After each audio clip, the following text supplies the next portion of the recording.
હવામાનની દુનિયા આપણને વિશ્વની રાજનીતિ પણ શીખવી જાય છે। દુનિયાના એક ખૂણામાં થઈ રહેલી હવામાનની અસરો એ કેવી રીતે ભારતના એક હિસ્સા પર અસર પાડે અને એના પછી એવા સમાચાર સામે આવે કે વાવાઝોડાના કારણે ઉત્તર પ્રદેશમાં 100 જેટલા લોકોના મૃત્યુ થયા છે। એ બતાવે છે કે આપણે ભલે ગમે તેટલી સરહદોની વાતો કરીએ, હવામાનને કુદરતને સરહદો નથી અને એ સરહદો નથી તો દુનિયાના કોઈ પણ ખૂણામાં થતી ગતિવિધિઓ આપણા પર કેટલી ગંભીર અસર છોડી શકે છે।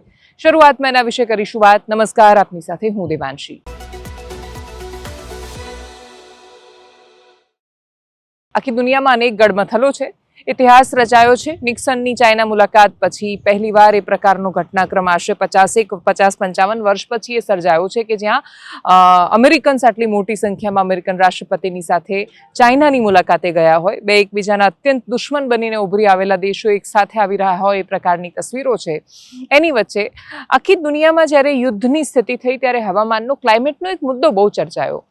આપણા જેવા સામાન્ય માણસો રૂમની બહાર નીકળે તો એવો પ્રયત્ન કરીને એવો વિચાર કરે કે ભાઈ પંખો બંધ કરીને નીકળીશું, આપણે એવો પ્રયત્ન કરીએ કે આપણે પાણી બચાવીશું, આપણે બહુ જ નાની નાની વાતોમાં ઉર્જાની બચત કેવી રીતે થાય એની એક બાજુ ચિંતા કરી રહ્યા છીએ, ત્યારે દુનિયાના દેશો માત્ર ને માત્ર પોતાના અહમ સંતોષવાની લડાઈમાં જે રીતે એકબીજા પર મિસાઇલો છોડે, ઓઇલના ટેન્કરની બરબાદી થાય, આખા ટેન્કરો ઉડાડી દેવામાં આવે, શિપ પર, વેસલ પર હુમલા થાય, આ બધું જ આપણે સમાંતરે જોઈ રહ્યા છીએ।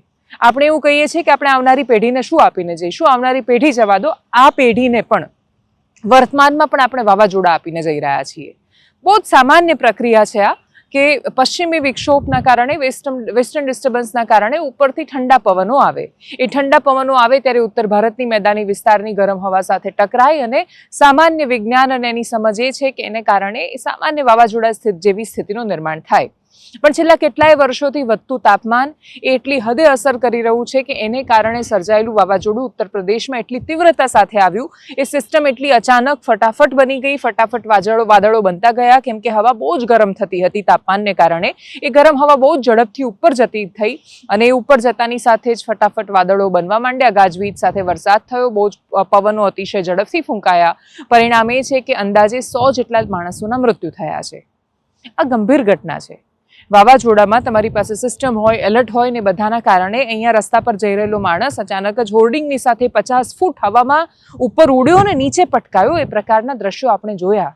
એ બતાવે છે કે જ્યાં સુધી આપણે જો વાતાવરણને નહીં જાળવી શકીએ તો આવનારો સમય કઈ સ્થિતિઓને લઈને આવી શકે છે। ઉત્તર પ્રદેશમાંથી આવેલી તસવીરો પીડાદાયક પણ છે, ચિંતાદાયક પણ છે।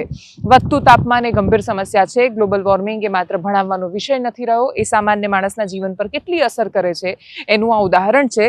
ગ્લોબલ વોર્મિંગની સમસ્યા કેટલી ગંભીર થઈ શકે છે એના મુદ્દે વક્તૃત્વ સ્પર્ધાઓ યોજાતી, એના ચિત્રો દોરાતા, દિવાલો પર એના ચિત્રો દોરાતા। હવે એ દિવાલો પર ચિત્રોનો સમય ગયો। માત્ર 10-15 વર્ષની અંદર સ્થિતિ આપણી સામે છે। યુપીની આ પરિસ્થિતિ છે। ગુજરાત અને બાકીના રાજ્યો, દરિયા કિનારાવાળા રાજ્યો તો પહેલેથી જ આ સમસ્યાનો ભોગ બને છે, શિકાર બને છે। યુપીમાંથી આવેલી તસવીરો, એના પર કરીએ નજર।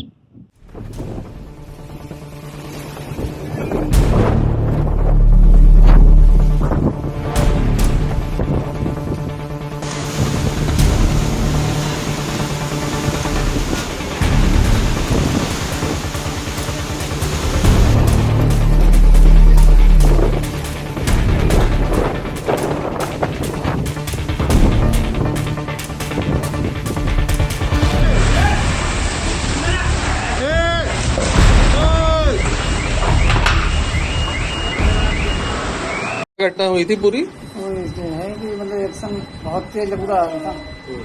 लकूड़े के सामने ऊपर मतलब 30-40 फीट ऊंचा चले गया। हमें ना पता कहाँ गिरे, क्या हुआ। कम से कम 50 फीट दूरी थी। नहीं तो आपने उसको पकड़ रखा था, क्या था? हाँ मतलब पकड़ा नहीं था, मतलब गाड़ी के जोड़े खड़े हम पाम में रस्सी पड़ी हुई थी।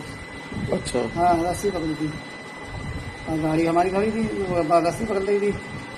हम जान नहीं रुक पाया तो अभी तो रस्सी टूट गई, ऊपर चले गए। अच्छा। आपके साथ कुछ लोग थे? हमारे साथ तो मतलब 2-4 लोग थे, मतलब नीचे गिर गए, मतलब कुछ गिर गए और मतलब हम चले गए। तो आप उड़ के खेत में जाके गिरे? हाँ मका के खेत में गिर गए। આ બધું થઈ રહ્યું છે ત્યારે દુનિયાની મહાસત્તાઓ શું કરી રહી છે? તમે ચીન બાજુ કે યુએસ બાજુ, તમે ચાઇના બાજુ છો તો તમે આ પ્રકારના છો, અને તમે યુનાઇટેડ સ્ટેટ્સ બાજુ છો તો આ પ્રકારના છો. એક બાજુ સામ્યવાદીઓ છે એટલે વામ અને દક્ષિણના ઝઘડા કરતા માણસો આજે વામ અને દક્ષિણનું મિલન પણ જોઈ રહ્યા હતા. એકદમ કેપિટાલિસ્ટ બનાતા અમેરિકાના રાષ્ટ્રપતિ ડોનાલ્ડ ટ્રમ્પ પોતાના બીજા કાર્યકાળમાં આવતાની સાથે જ ડ્રીલ બેબી ડ્રીલ એમ કહીને જ્યારે શરૂઆત કરતા હતા ત્યારે એમના જે મુખ્ય સમર્થક એવા એલન મસ્ક એમની સાથે રહેશે કે કેમ એને શંકાની જેમ જોવાતું હતું. એ દોસ્તી તૂટી, મિત્રતા તૂટી. કારણ મૂળ રૂપે ધંધો હતું. બાકીના બધા જ લોકો ગમે તેટલી મોટી પ્રામાણિકતાની વાતો કરે, હકીકત એ હતી કે જે રીતે ડોનાલ્ડ ટ્રમ્પ પેટ્રોલ ડીઝલ લોબીને પ્રોત્સાહિત કરી રહ્યા હતા એ જોતાં સ્વાભાવિક રીતે જ ઇલેક્ટ્રિક વ્હીકલ્સનું ભવિષ્ય અને બાકીનું બધું બહુ નબળું થતું દેખાતું હતું. સેમિકન્ડક્ટર અને ચિપ્સના ક્ષેત્રમાં તાઇવાનની સાથે સાથે ચાઇનાનો પણ અતિશય પ્રભાવ છે, એનું પ્રભુત્વ છે. રેર અર્થ મિનરલ્સમાં ચાઇના બહુ જ આગળ છે અને એ સંજોગોમાં અમેરિકાને લાગ્યું કે એની સત્તા પર ખતરો છે. અમેરિકાએ અલગ પ્રયત્ન કર્યો, પણ એના પછી ઈરાન સાથે થયેલું યુદ્ધ, બદલાયેલી વૈશ્વિક પરિસ્થિતિ અમેરિકા માટે હવે એક જ વિકલ્પ આવીને ઊભો છે કે જો એ ચાઇનાની સાથે આવીને નહીં ઊભું રહે તો સ્થિતિઓ એટલી સરળ નથી રહેવાની. ભારતને છેક સુધી આશા હતી કે ચીનને નબળું પાડવા માટે અમેરિકા હથિયારની જેમ તો હથિયારની જેમ પણ ભારતનો ઉપયોગ કરીને ભારતને વધારે મજબૂત બનાવવાનો પ્રયત્ન કરશે. પણ એ ડોનાલ્ડ ટ્રમ્પ છે, એ ગમે ત્યારે પોતાની પોલિસી બદલી શકે એમ છે અને એ ગમે તે કરી શકે એમ છે. એનું ઉદાહરણ દેખાયું કે બહુ જ લાંબા સમય પછી અમેરિકાની રાજનીતિમાં નિક્સન પછી આટલી મોટી મુલાકાત ચાઇનાની ડોનાલ્ડ ટ્રમ્પે કરી છે. એમની સાથે એપલના સીઈઓ ટીમ કુકથી માંડીને પૂર્વ અને પછી એલન મસ્ક સહિતના અનેક લોકો જોડાયા હતા. એનવીડિયામાંથી પણ હતા. ચિપ્સ પર ચર્ચા થાય એ પ્રકારની વાતો છે. ટ્રેડ ડીલની પણ વાતો થઈ રહી છે. શી જિનપિંગે કહ્યું ટ્રેડ વોરથી કોઈ દેશનો ફાયદો નથી થતો. બહુ જ મોટા યુદ્ધો કર્યા પછી, વિશ્વની પરિસ્થિતિ અસામાન્ય કર્યા પછી એક બાજુ ભારતમાં વર્ક ફ્રોમ હોમની સલાહો અપાઈ રહી છે, એક બાજુ ભારતની સ્થિતિ એ છે કે તમે પેટ્રોલ ડીઝલ ઓછું વાપરો, સોનું ન ખરીદો એ પ્રકારની અપીલ કરવામાં આવી રહી છે. અર્થતંત્રમાં રૂપિયોને ફોરેક્સ બચાવવાનો એકમાત્ર રસ્તો એ રહ્યો છે કે સામાન્ય માણસો એમાં સહભાગી બનતા થાય. અને એ સ્થિતિમાં આખી આ પરિસ્થિતિ માત્ર પોતાના અહમ અને અસ્તિત્વની લડાઈ માટે, પોતાના વર્ચસ્વની લડાઈ માટે એકદમ જે યુનિપોલર આખું વર્લ્ડ ઓર્ડર છે કે અમેરિકા કેન્દ્રીય આખી વ્યવસ્થા છે કેવી રીતે ચાઇના તરફ ઢળી રહી છે એ જોતા ચાઇનાની સામે લડતા લડતા અચાનક જ આખી દુનિયાને લડાવીને વૈશ્વિક સ્થિતિ સાવ ડામાડોળ કરીને અમેરિકા અને ચાઇના એક મંચ પર એક સાથે ઊભા છે. આ બતાવે છે કે વૈશ્વિક સત્તાઓ પોતાના સ્વાર્થ માટે ગમે તે કરી શકે છે. રાજનીતિમાં આદર્શ નામનો કોઈ શબ્દ કાલે અસ્તિત્વમાં નહોતો, આજે નથી, અને જો કોઈ વાત કરે છે તો માત્ર એની હંબક વાતો છે. વિશ્વની રાજનીતિમાં પણ ક્યાંય નથી, અને એ વિશ્વની રાજનીતિમાં પોતાના અહમ અને વર્ચસ્વની લડાઈમાં એ બહુ જ સરળતાથી નાના દેશોની બલી ચડાવતા જાય છે. એ નાના દેશોએ નક્કી કરવાનું હોય છે કે ક્યાં સુધી આ પ્રકારના દેશોની વાતોમાં આવ્યા કરે. જો કે વિશ્વની રાજનીતિ પર બોલવું બહુ સહેલું છે. જે નેતાઓને જ્યારે નિર્ણયો લેવાની વાત આવે છે ત્યારે એ નિર્ણયોની સ્પષ્ટતા બહુ સરળતાથી દરેક રાજનેતાઓની અંદર નથી આવી શકતી. આ મુલાકાતની અસર ભારત પર પણ થવાની છે.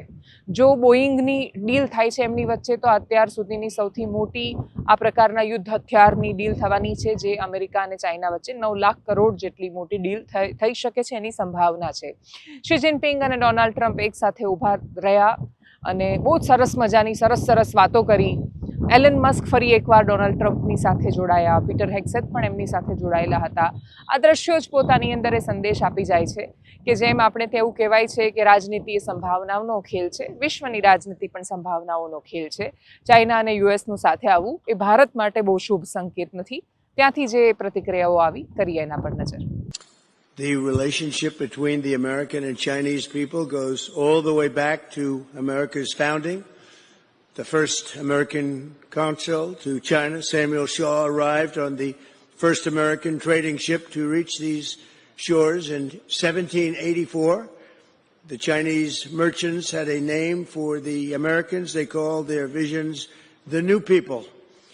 2.5 centuries later, that first connection has grown into one of the most consequential relationships in world history. As allies in World War II, President Franklin Roosevelt's mentions of the brave people of China, that's what they were, drew loud cheers in his speeches in the United States, and everybody loved what he had to say. Just as many Chinese now love basketball and blue jeans, Chinese restaurants in America today outnumber the 5 largest fast food chains in the United States, all combined. That's a pretty big statement. જ્યાં જ્યાં ચૂંટણી હતી ત્યાંના મુખ્યમંત્રીઓ શપથ લઈ લીધા. કોંગ્રેસના સીએમ કેરળમાં ક્યારે નક્કી થશે એની ચર્ચાઓ હતી. કેસી વેણુગોપાલનું નામ અતિશય ચર્ચામાં હતું, પણ આખરે ફાઇનલી અચાનક જ ઉપરથી લાવીને તમે સીએમ મૂકી દો એ પ્રકારનું વર્તન ન કરતા. રાહુલ ગાંધીની ક્લોઝ છે અને એ એમનું સૌથી મોટો ક્રાઇટેરિયા છે કે એમની સૌથી મોટી ક્વોલિટી છે, એ પણ પસંદ ન કરતા વીડી સતીશન કેરળના મુખ્યમંત્રી બન્યા છે. કેરળ ફરી એકવાર દક્ષિણ ભારતમાં કોંગ્રેસ પાસે વધુ એક રાજ્ય ઉમેરાયું છે અને આ નિર્ણય એ પણ બતાવે છે કે કોંગ્રેસ હાઈકમાન્ડે આ વાતને બહુ જ ગંભીરતાથી વિચારી છે. કેસી વેણુગોપાલને મૂકી દેવા એ એમના માટે સરળ નિર્ણય રહેતો, બહુ જ પ્રેડિક્ટ કરી શકે લોકો એ પ્રકારનો નિર્ણય રહેતો, પણ એ પ્રકારનો નિર્ણય નથી લીધો અને વીડી સતીશનને એમણે ત્યાં સીએમ બનાવ્યા છે. એ કોંગ્રેસ તરફથી એટલે કોંગ્રેસની બદલાયેલી અને સકારાત્મક રીતે બદલાયેલી રાજનીતિ પણ દર્શાવે છે. કરીએ પ્રતિક્રિયા પર નજર. That team will create many things. It will change Kerala. It will be a new era. A new Kerala. That is our target. We know that we are going through the tough times. Fiscal situation of Kerala is vulnerable. Even then, we are hopeful that we can change everything. Sir, when are you meeting governor and when are you taking oath, sir? That I have to discuss with my party leaders and the coalition leaders. Then only we will fix the next procedures. Any call from Rahul Gandhi, any congratulatory call from Rahul Gandhi or KC Venugopal? Definitely, all the ACC leaders called me. They congratulated me. So there has been a delay Including of with 11 days. No. In so many places, you have to go through that. They took time. Kerala, you know that there are galaxy of leadership is here. After a procedure, consulting with MLAs, MPs, senior leaders.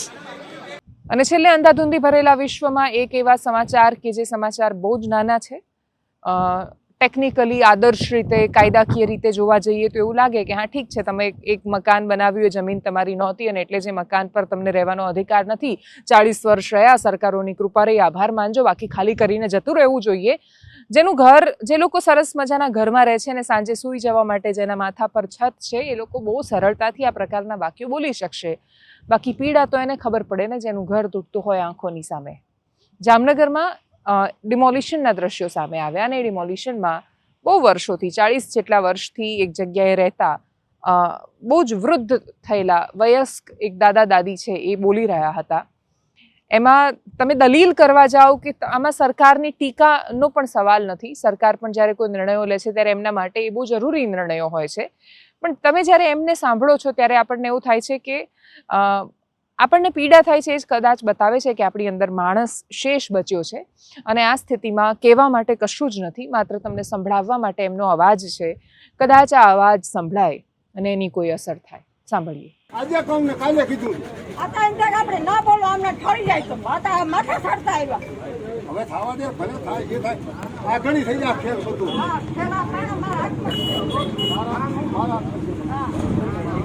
પાવડો પડાય સમજીને ભરાવજે.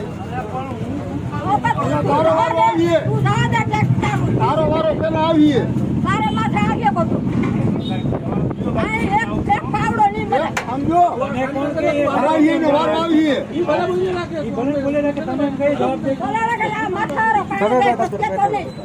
આપણે આરામથી બેહો ને, કઈ નહીં આવે. ભલે જેલમાં જવું પડે, સાંભળી આ કદાચ જીવી એમાં છે કે તમે તમારા રસ્તે જાઓ, એમ જીવી જાઓ. મહેરબાની કરી જવા થઈ જાય.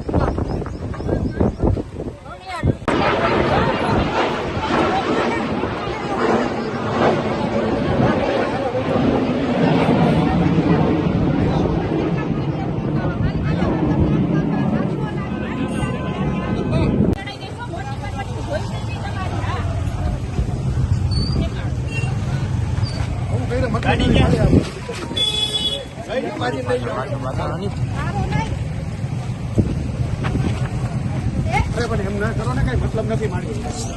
એ ડરાયો નહીં, કેમ ન કરાય મારી. અમે તમારા છોકરા જેવા કે બતાઈ જાય છે. હાલો તમે એવું કરો ને, ક્યાં લઈ જાવ ચારે? ક્યાંય નહીં. હાલો એમ ન કરાય. હાલો જઈ જાવ, હાલો. ઓકે તો હું જા. મતલબ